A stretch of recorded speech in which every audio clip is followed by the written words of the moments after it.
Hey people, today I am going to be removing this intake manifold, cleaning out all the carbon and putting it back. I'll take you through all the steps and try and give you some tips along the way.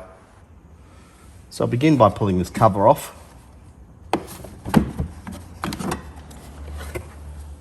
You often get a fair bit of dust that sits on the top of that intake manifold, so I just want to blow that off before I go any further.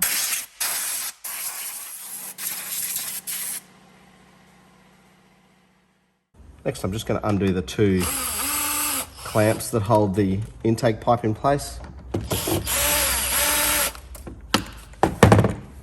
Should be able to just wiggle that out.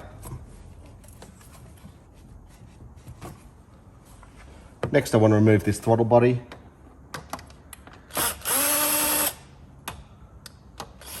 So with those 4 bolts off, you should be able just to move it out of the way.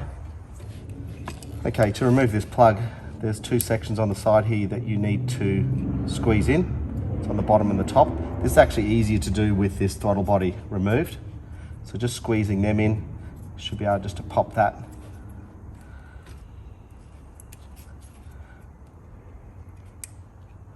Now this one's been a little bit uncooperative.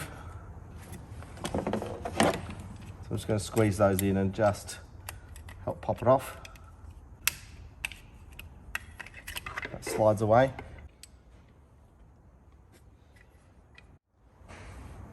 Just underneath there we have this seal. Just going to carefully pull that out of the way. And we'll have a look at that and see if we need to replace it. This EGR tube that comes up into the back of the intake here, secured with a couple of bolts. Going to zip these 2 bolts out. They're an 8mm head on them.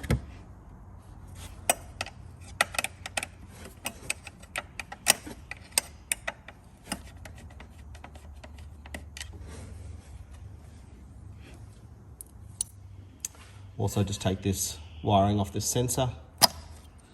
This one's just got a squeeze point on the top and it slides away. Next I want to remove this section. There's 4 nuts and bolts around here that secure it in place, but it also secures a lot of brackets and clips and stuff as well. It's really hard to show you on camera where the bolts are, but there's the back top one there. Then there's another one in the front there, and then there's 2 underneath. So I'm using a setup like this. It's just a long 10mm socket on a small ratchet.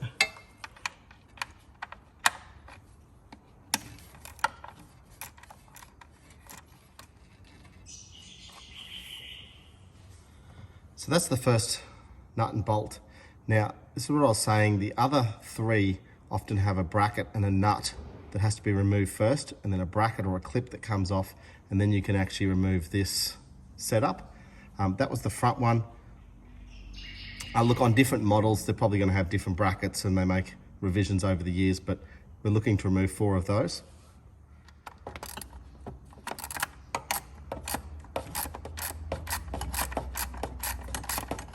The other thing I would suggest, if you have a flex drive, they're perfect for this situation. So that's the 2 nuts removed on the 2 back bolts. And then there's a bracket here that can just kind of be pushed out of the way.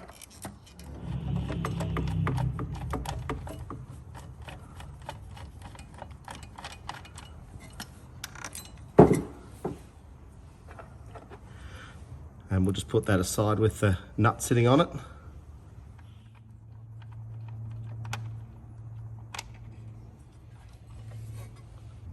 So that's the last one out. So you will need a deep socket for these. A standard sort of socket won't fit. The issue with that is the deep socket then makes it really hard to have enough room to do this, but it's quite doable. I guess you could remove some stuff here to make it easier, but you can work around it. Before I take that last one off, there's also another bolt that's accessed up from in that way that attaches it to this bracket. It's another 10mm bolt.